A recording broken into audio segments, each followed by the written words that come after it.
예, 저는 그 스크립트를 준비했어요. 조금 제가 사실 이런 자리가 처음이라서 말하다가 이제 백지가 되면은 큰일 나잖아요. 또 저희 회사 그건데 제가 두려워가지고 혹시나 백지가 되면 제가 몰래 컨닝할 테니까 여러분도 좀 모른 척 해주시면은 제가 좀 덜 부담스러울 것 같습니다.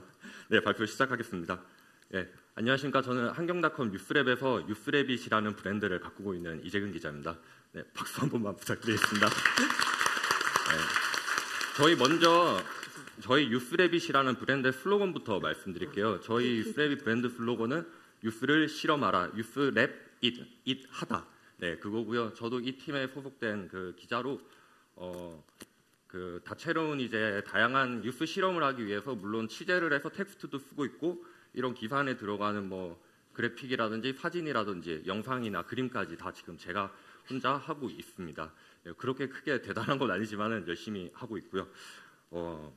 오늘 세션 주제인 새로운 미디어 세상, 새로운 인재에 맞춰 그 급변하는 미디어 시장에 맞춰서 대응하기 위한 뉴미디어 팀에 있고 또 제가 이제 좀 뻔뻔하게도 새로운 인재라는 전제하에 오늘 이 자리에 나오게 되었습니다. 새로운 인재한테 박수 한번 쳐주죠. 너무 떨리는데요. 제가 사실 오늘 앞서 발표하시는 분들만큼 대단한 사람이 아니에요. 저는 이제 3년차 주니어 기자고요. 나이 들으면 다들 깜짝 놀라실 건데 제가 27이거든요. 아마 이번 포럼에서 유일한 20대 발표자로 알고 있는데 제가 처음에 만나서 형님이라고 부를 뻔했습니다. 저는 이제 제 특성을 살려가지고 미디어업에 종사하는 막내 입장 그리고 플레이어 입장에서 오늘 하루 솔직하게 말하고 또 많이 배워가도록 하겠습니다. 제가 오늘 발표할 얘기는 두 가지입니다. 하나는 새로운 인재 그리고 하나는 새로운 미디어 세상. 자, 먼저 시작하겠습니다. 자, 제 첫 번째 섹션 주제인 새로운 인재에 대한 제 첫 번째 질문입니다. 여러분들은 뉴스 자주 보십니까? 큰일인데 이게 대답이 아니에요. 감사합니다. 앞으로도 좀 많이들 봐주시면. 뉴스는 자주 봅니까? 이게 2015년도 제가 처음 입사할 때 면접관 때 들은 질문이었습니다. 그때 당시 면접은 회사 디자이너를 뽑는 면접이었고요. 그래서 대학생인 저는 자신 있게 얘기했습니다. 아니요. 그렇게 얘기했던 거는 정말 저는 뉴스를 보지 않았기 때문이죠. 저는 미대를 나왔습니다. 대학 다니면서 레포트 한 장 제대로 써본 적 없고 처음 회사 와서 제일 많이 지적받은 게 맞춤법이었어요. 정말 뉴스에 관심이 없던 사람이었던 거죠.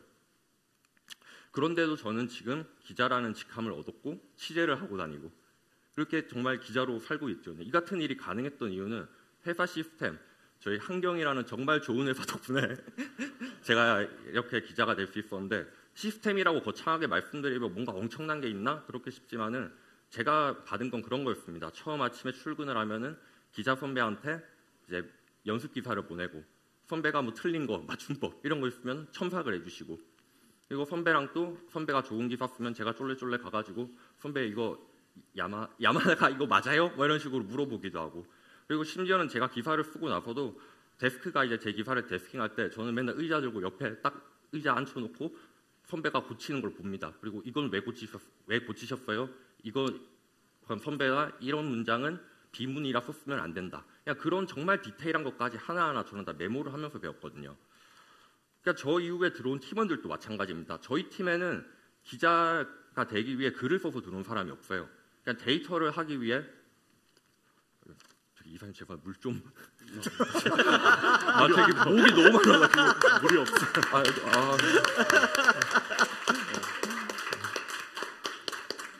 뒤에서 보는데 너무 떨고 있네요. 제가 잡아드리고 싶어요 지금. 심호흡 한번 하겠습니다. 여기 질문이 왔어요. 이재근 기자님 화이팅. 오늘 세션은 엔터테이닝을 담당하고 있습니다.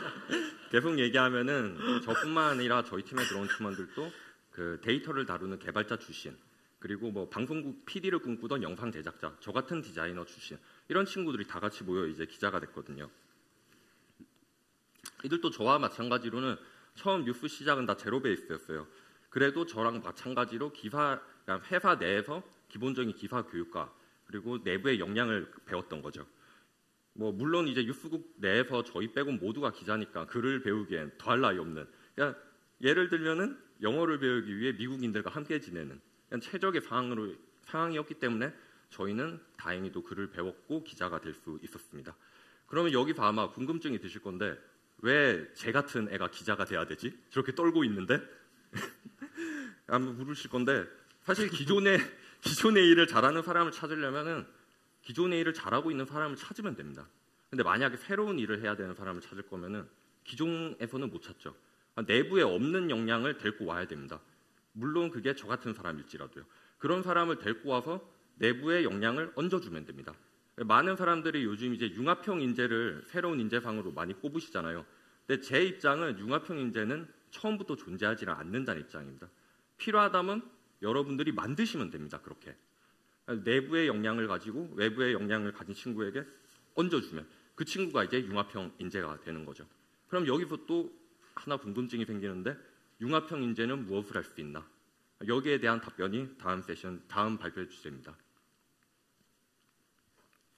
저는 이제 언론사에 있으니까 언론사 입장에서 말씀드리지만은 제가 하는 얘기는 여러분들이 있는 회사나 그런 콘텐츠를 만들고 싶어하는 이제 인재 여러분들에게도 해당되는 얘기일 겁니다. 만약 누군가 기자에게 저널리즘을 묻습니다. 제가 어떤 선배한테 가서 선배 저널리즘이 뭐예요? 그 선배는 저한테 야 저널리즘 말을 해줄 겁니다. 그리고 다른 선배한테 가서도 기자 선배 저널리즘이 뭐예요? 하면 저널리즘에 대해서 설명을 할 겁니다. 그러니까 저마다 다 뭐 각자의 신념에 따라서 답은 다를 거지만 저널리즘이 뭔지는 다들 얘기하는 거죠. 근데 만약에 제가 회사 개발자한테 가서 갑니다. 김 대리님 저널리즘이 뭐예요? 그럼 이제 개발자 대리님은 저한테 그걸 왜 나한테 묻냐? 라는 식으로 나온다는 거죠. 이게 사실 비단 대부분 뉴미디어 팀들이 이렇게 일을 합니다. 그냥 기자는 기자고 개발자는 개발자고 디자이너는 디자이너지. 그러니까 서로를 알려고 하지도 않고 그냥 각자가 포지션에 국한되어 있는 일만 합니다. 물론 이게 나쁘다는 건 아닙니다. 근데 저희는 뉴미디어 팀, 말 그대로 이름 앞에 U가 붙잖아요. 새로운 일을 해야 되는데 기존이랑 같은 시스템으로 일해서는 새로운 그냥 부가가치를 창출할 수는 없다는 거죠. 그래서 죄송합니다. 페이지 한번 넘기겠습니다. 그러면 한 가지 가정을 해봅니다. 만약에 모두가 저널리스트라는 입장으로 일한다면 어떻게 될까? 그냥 개발자도 저널리스트고 디자이너도 저널리스트고 그럼 아마 결과물 자체가 애초에 다르게 나올 겁니다. 애초에 기획 단계에서부터 다를 거예요. 기자가 이렇게 기사를 기획하고 있으면은 디자이너가 끼어들 겁니다. 이거는 여기서는 글로 설명하는 것보다 제가 뭐 그림을 그려서 설명하는 게 훨씬 독자들한테 이해시키기 편할 것 같아요. 여기는 영상을 넣는 게 백문이 불여일견이란 말처럼 훨씬 더 좋을 것 같은데요. 개발자도 끼어들 거예요. 선배 여기서 기사 너무 긴데 이 페이지 코드가 고쳐가지고 여기서 여기는 페이지를 나누는 게 독자한테 훨씬 더 좋지 않을까요? 근데 이런 일들은 큰 흐름이라는 맥락, 모두가 저널리스트라는 입장에서 능동적으로 참여를 해야지만 할 수 있는 일인 거죠. 그러니까 지금의 각자 하고 있는 일만 하면은 서로 그냥 퇴근하기 바빠가지고 말을 안 해주는 거예요. 말을 더 하면은 저거 내일 되지 않을까? 저건 내일이지 않을까? 그런 식으로 다들 숨기고 서로 이렇게 협의를 안 하게 되면은 좋은 협업이 될 수 없다는 거죠. 그러니까 제가 생각하는 좋은 컨텐츠는 좋은 협업으로 나오는데 좋은 협업은 제가 그림을 항상 가져왔듯이 영혼을 좀 같이 깎아 넣어주는 거예요. 그냥 기획자만 기획을 하는 게 아니라 디자이너도 같이 껴들 수 있는 거고 개발자도 같이 참가할 수 있는 거고 그렇게 했을 때 좋은 컨텐츠가 나오지 않을까라고 저는 생각합니다. 제가 생각하는 미디어 시장의 새로운 인재도 이 같은 사람들입니다. 흐름을 이해하고 시키는 일을 하는 게 아니라 상황에 맞게 각자 자기에 맞는 분야에서 최고의 퍼포먼스를 내기 위해서 능동적으로 일하는 사람들. 저는 그런 사람들이 새로운 인재라고 보고 있습니다. 한 가지 예시를 들어보겠습니다. 시간이 얼마 안 남았는데 조금만 더 해도 되나요? 떤 시간 빼면 충분히 돼요. 저희 팀 자랑을 잠시만 하자면은 저희 팀은 언론업계에서 거의 최초로 VR 저널리즘, 혹시 VR 다들 아시죠? 그 360도 나오는 거. 그걸 맨 처음 했거든요. 그거를 맨 처음 할 수 있었던 게 뭐 그룹 차원에서 뭐 엄청난 지원을 해준 것도 아니고 저희가 자본금이 많은 것도 아니었고 그냥 20만 원 딱 기계 하나 사서 시작했거든요. 그렇게 제가 그걸 했을 때 언론에서는 그게 되게 신기했어요. VR, 이걸로 저널리즘이 된다네. 근데 저한테는 제 친구들은 다 영상 필드에 있고 디자인 필드에 있는 친구들이에요. 걔들한테는 이미 튜토리얼이 다 공유되고 있고 새로운 일이 아니었던 거죠. 근데 제가 할 수 있는 거는 친구들을 만나서 그걸 배우고 그거를 기사로 끌고 와서 맞게끔 집어넣는 거. 그러니까 제가 한 거는 그것뿐인 거죠. 그냥 무에서 유를 창조했던 게 아니라 그냥 기존에 있는 거를 새로운 화각으로 끼워 넣을 수 있는 능력, 그냥 유기적 결합을 할 수 있는 능력을 제가 좀 민망하지만 가지고 있었던 것뿐이었던 거죠. 예를 들어서 디자이너가 그림을 그려요. 제가 자꾸 디자인 얘기만 해서 좀 그렇긴 한데 제가 디자이너 출신이라서 디자이너가 그림을 그려요. 기자한테 텍스트만 받아서 기사에 들어갈 그림을 그리는 거 하고 직접 디자이너가 현장에 가서 자기가 보고 같이 취재해서 그린 그래픽이랑은 분명 결과물에서 큰 차이가 날 거예요. 이렇게 하고 있는 게 지금 뉴욕타임즈의 에디터들이에요. 그리고 저희 팀에 실제로 저희들 아까 제가 말했던 팀원들도 이직은 기자, 명함 보면 슬러시하고 비주얼 에디터, 데이터 에디터, 비디오 에디터 그런 식으로 에디터라는 직함을 사용하고 있고요. 마지막 이제 파트는 제가 보고 읽겠습니다. 약간 자기 고백 같은 거라 가지고 이거를 안 보고 말하면은 망언을 할 것 같아가지고 보고 읽겠습니다. 예. 그러니까 저는 언론사 이전에 출판사에서 인턴 디자이너로 일했어요. 그리고 대학 다닐 때도 책을 되게 만들고 싶었고 그냥 정말 전 제가 디자이너로 살 줄 알았거든요. 근데 어쩌다 보니 기자가 됐어요. 기자가 되기 전에 전 제가 기자가 될 거라고 단 한 번도 생각해 본 적 없었거든요. 그러니까 지금 또 기자가 되고 나서도 고민을 안 한 게 아니에요. 고민을 했어요. 도대체 내 커리어는 어디서 시작해서 어디로 끝나지? 난 디자이너로 끝날 건가? 기자로 끝날 건가?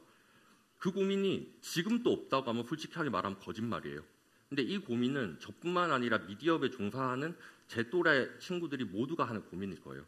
그리고 이 고민의 시작점은 저희보다 먼저 앞으로 이 길을 걸어가준 사람들이 없기 때문인 거죠. 누군가의 발자국을 따라 갈 수 있는 게 아니라 자기가 스스로 그냥 개척해야 된다는 게 그런 것들에 대한 두려움이 저희 또래들한테는 있거든요. 특히나 미디어업에 종사하는 친구들은요. 근데 뭐 어쩌겠어요. 길이 막혀있지 그냥 길 끝에 뭐가 있는지는 모르겠지만은 그래도 저는 제 개인적 바람은 저와 같은 또래들이 미디어업에서 계속 이 길을 열심히 걸어 나갔으면 좋겠습니다. 그게 저희가 1세대라고 불리는 이유지 않을까요? 네, 지금까지 한경닷컴 뉴스의 이재근 기자였습니다.